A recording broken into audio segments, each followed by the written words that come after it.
Wake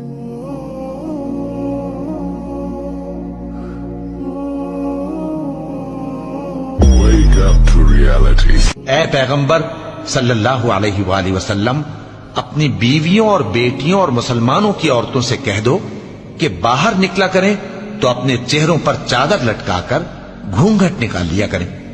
یہ چیز ان کے لیے موجب شناخت و امتیاز ہوگی تو کوئی ان کو ایذا نہ دے گا، اور اللہ بخشنے والا ہے،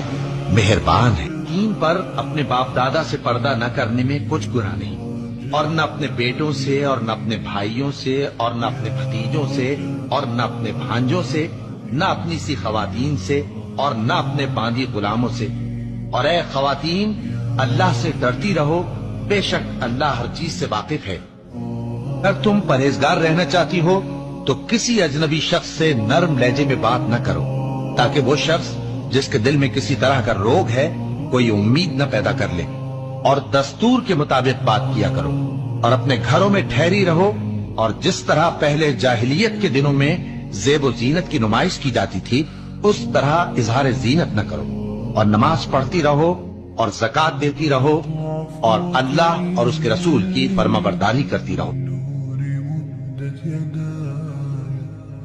نزعت أسرار